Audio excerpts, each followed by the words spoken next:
For some people, the limbs of their family tree are shrouded in mystery. Adopted children may never know their biological parents. Children separated at birth may never even know they have a sibling. These 10 stories are about people who never knew they had a long-lost relative, only to find them again under extraordinary circumstances.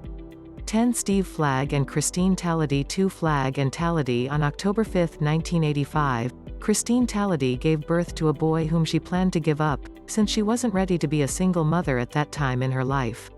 Years later, she would get married and have 2 more children, but she never forgot about that first little baby boy. When the boy was adopted, he was given the name Steve Flagg. When Flagg turned 18, he began looking for his birth mother, who had left the adoption records open in case the child ever wanted to contact her. However, he couldn't find any record her, and his life, as lives tend to do, continued on. When he was 20, he started working at a Lowe's in Grand Rapids, Michigan, as a delivery truck driver. In October 2007, Flagg made a crucial realization. While searching for his mother over the past 4 years, he had been spelling her name wrong. He had been writing Taladay instead of Talady. When he searched her name with the correct spelling, he found out that Christine Talady lived close to him and even closer to the Lowe's where he worked. So he went into work and asked his boss if he knew a Christine Talady. His boss responded that yes, he knew who that was. It was Chris, the head cashier who had been hired at the same store a few months earlier. Flagg had only known her in passing. For the next 2 months, Flagg was unsure what to do. So in December, just before Christmas, he went to the adoption agency and asked for some help. A worker there placed a call to Christine saying that her adopted son wanted to get a hold of her, and would she mind? Christine agreed to the meeting and was told that her son was Steve Flagg, the delivery truck driver at the Lowe's where she worked. The story made national headlines, and Flagg and Talady appeared on the Ellen DeGeneres show. Ellen sent them, along with Talady's husband and her 2 children, on a Caribbean cruise. 9 Jordan Dickerson and Robin Jeter. Jordan Dickerson was adopted at 3 months and grew up in Washington, D.C. In 2012, she was 17 and joined the track team for the first time. At a track meet in January 2013, Dickerson's friends noticed that there was another young woman from a different school who looked just like her. One of Dickerson's friends said that she knew who the girl was and that her name was Robin Jeter. Upon hearing the name, Dickerson burst into tears. The name of her biological family was Jeter. Eventually, the girls talked at the meet and exchanged phone numbers. Later that night, they spoke on the phone and Dickerson told Jeter that she was her sister who had been adopted when she was 3 months old. Jeter, who is about 9 months older than Dickerson, grew up in foster care in D.C. Jeter wasn't aware that she had a sister, only that she had a brother. Since meeting, Dickerson and Jeter have grown closer and have spent a lot of time catching up. On Mother's Day 2013, Dickerson met her biological mother for the first time. 8 Duncan Cumming and Ron Cole. 1 Cumming and Cole. In the early 1940s, a woman living in Ottawa, Canada, gave birth to 2 sons, both of whom were taken into the custody of the Children's Aid Society. One of the boys was adopted and given the name Ron Cole. Cole grew up in Ottawa, but eventually moved west to be a farmer. In his 40s, he started looking for his biological mother. He learned that his mother had died, but in the process he found out that he had a brother and a sister. For over 25 years, Cole searched for his family. As part of his search, he contacted a volunteer organization called Parent Finders Ottawa, and they spent years piecing together information on Cole's biological siblings. Then, in 2013, Cole received a call from Parent Finders. They said they had found out the identity of his brother, a man named Duncan Cumming. Surprisingly, Cole recognized Cumming's name. They'd gone to grade school together in Ottawa and had lived 5 blocks away from each other. The 2 didn't look similar, so no one ever thought they might be related. Cole found Cumming's contact information and found that he was living in Guernsey, an island in the English Channel. Cole called up his old friend and dropped the news. They were long-lost brothers. In 2014, Cumming, who was 72, and Cole, who was 71, met in Ottawa after not seeing each other for almost 60 years. They had lost touch around the ages of 12 or 13. However, both had kept a picture of themselves together on the beach from 60 years earlier. The brothers are currently looking for their sister, Diane Beatty, who was born in Ottawa in 1952. 7. Lizzie Valverde and Katie Olson. Nearly 35 years ago, a troubled teenager living in Tampa, Florida, named Leslie Parker first gave birth to a girl. A year later, she gave birth to another girl, and both were given up for adoption. The elder daughter was named Lizzie Valverde and grew up in New Jersey. The second daughter was named Katie Olson and grew up in Florida and Iowa. Around the age of 30, both of them moved to New York City and enrolled in Columbia University's School of General Studies. Once enrolled, the two sisters signed up for the same literary reporting class.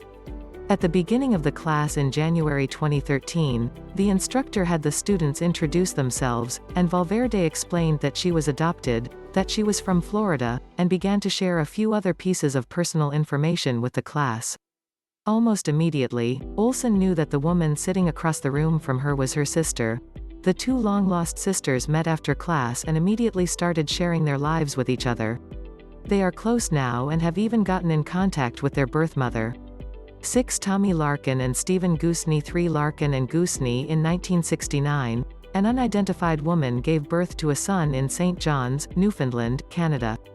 A year and a half later, she gave birth to another boy. Both of them were given up for adoption. Tommy Larkin, the elder boy, grew up in Crooks Harbor, while his younger brother, Stephen Goosney, grew up in Woody Point. Both are small towns in Newfoundland. At some point, Larkin moved to Corner Brook, and while living there he began searching for his biological family. Finally, in March 2010, Larkin got a breakthrough in the search for his family. He was talking to someone from the adoption agency, and she gave him the name of his brother, Stephen Goosney. She then kept asking if he recognized the name or knew him, but Larkin didn't. The woman said that if he signed some papers, he could probably meet his brother by the end of the week. On March 24, 2010, Larkin got a call from the adoption agency giving him the address of his brother's house. The address of the house was almost directly across the street. Larkin could see Goosney's house from his own home as he spoke on the phone with the agency. Goosney had moved almost directly across the street 7 months prior, but the two brothers had actually lived on the same street for years. Even though they had been neighbors for several months, they never saw much of each other and had never spoken to one another. Goosney was out of town the day Larkin got the call, but the next day, Larkin kept an eye on Goosney's house and waited until he could see his car in the driveway. Larkin called him on the phone once he saw that he was home. They met and immediately hit it off. After the story became news, Goosney and Larkin's two sisters also contacted them. 5. Adriana and Leandro. 4. Adriana and Leandro. Unfortunately, not all family reunions have a particularly normal ending. One such example is Adriana and Leandro from São Paulo, Brazil. Adriana had been looking for her mother, Maria, after being abandoned by her 38 years earlier when she was just 1 year old. In August 2014, Adriana went on the radio program The Time Is Now, which is a show that specializes in reconnecting long-lost relatives. On the show, she talked to her estranged mother, Maria, and Maria mentioned that she'd also had a son, whom she had also abandoned. He was a year younger than Adriana, and his name was Leandro. The amazing and unfortunate coincidence in this case was that Adriana's husband of 10 years, with whom she had a daughter, was a man who was a year younger than her and who had a mother named Maria who'd abandoned him. And yes, his name was Leandro. The two siblings had married each other without either of them knowing that they were brother and sister. After the revelation, the couple decided to stay together. 4. Gary Nisbet and Randy Joubert. In 2009, 35-year-old Gary Nisbet had been working as a delivery man for a retail bedding company in Waldoboro, Maine, for 7 years. In June of that year, he got a new delivery partner named Randy Joubert. The pair had a striking resemblance to each other, and when the employees at the store took notice, the two movers just thought they were being teased. But then customers began asking if they were brothers. Over the next couple months, the two delivery partners got to know each other. They had gone to rival high schools and had lived in towns that neighbored one another in Maine. Randy had been looking into his own adoption files for years. By the end of the summer, he learned that he did, in fact, have a brother, but the only information the agency could give him about his brother was his date of birth and his first name, which was Gary. After learning the information, Randy and Gary were making deliveries and Randy asked Gary if he was adopted. Gary said that he was. Then, Randy asked if he knew his parents' names. They were the same as Randy's. Finally, to confirm everything, Randy asked Gary when his birthday was. This answer sealed the deal, and Randy told Gary that he was his long-lost brother. Gary was shocked because he didn't even know he had a brother. The two brothers and their half-sister had been taken away from their parents 35 years earlier. After the initial attention, a woman named Joanne Campbell from nearby Warren, Maine, showed up at the store where the brothers worked with a birth certificate. It turned out that she was their missing half-sister. 3 Rick Hill, and Joe Parker. 5 Rick Hill and Joe Parker. In April 2011, Rick Hill, his partner Maureen, and his 3 children, who lived in Lunenburg, Massachusetts, were on vacation in Hawaii. They weren't planning on visiting Waikiki Beach, but on April 25, that's where they found themselves. Also on the beach that day was Joe Parker, who also wasn't supposed to be there. He was an event planner and had only gone to the beach to book a last-minute surfing lesson for a client. On the beach, Parker saw Maureen trying to take a picture of the family and offered to take the picture for them so Maureen could be in it. Parker also noticed Hill's accent, and instead of telling the Hills to say, cheese, he told them to say, Leominster, which is the town next to Lunenburg where Parker grew up. After taking the picture, Parker explained that he was from Leominster, but had moved to Hawaii. After discovering that they were from the same area, Parker and Hill began dropping names, seeing if they knew anyone in common. Then Parker said, Dickie Halligan, and Rick Hill knew who that was, his father. Amazingly, it was also Parker's father. Parker and Hill were half-brothers. Parker had grown up in foster care, believing Halligan to be his uncle. When he was 21, Parker saw an ad that Halligan put in the paper that said he was looking for him. Parker contacted him and Halligan told him that he was actually his father, not his uncle, and that he had a half-brother.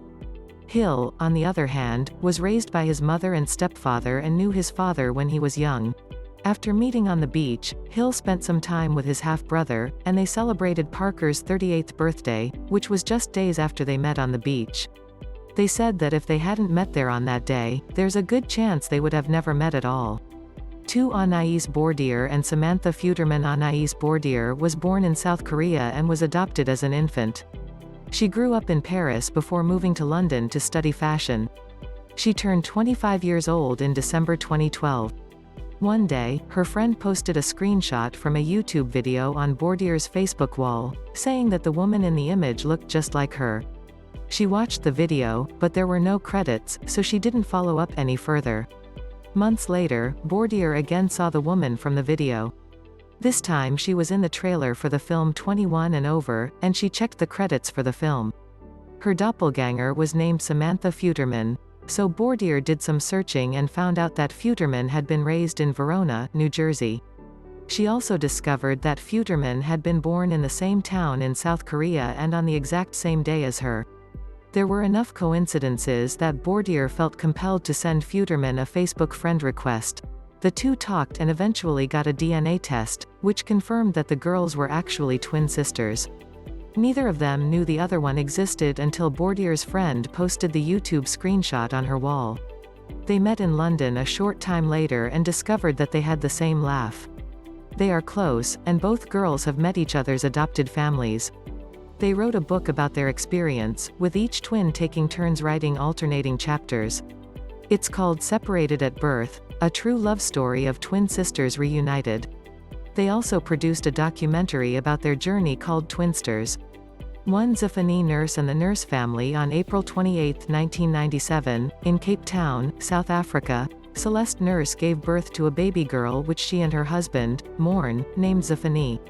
Just a few days later, on April 30, an unidentified woman kidnapped the infant while Celeste was asleep. The Nurse family was devastated at losing their newborn, and it wasn't until 2010 that they began coming to terms with the fact that Zephanie was gone and probably never coming back. There was a good chance that she was dead, but Zephanie was alive and well, and closer than they could have imagined.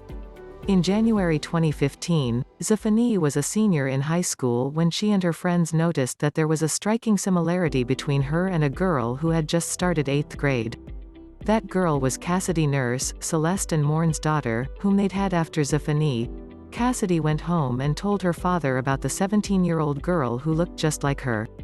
Morn became excited, thinking that this could be his long-lost daughter, so he went and met Zephanie at McDonald's while Zephanie and Cassidy were hanging out. After talking to her a few times, he was convinced. He called the police and a DNA test was performed. The results of the DNA test showed that Zephanie was indeed the long-lost daughter of the nurses. Zephanie was taken into a safe house, and the woman who kidnapped her was arrested for the kidnapping. Her identity hasn't been revealed.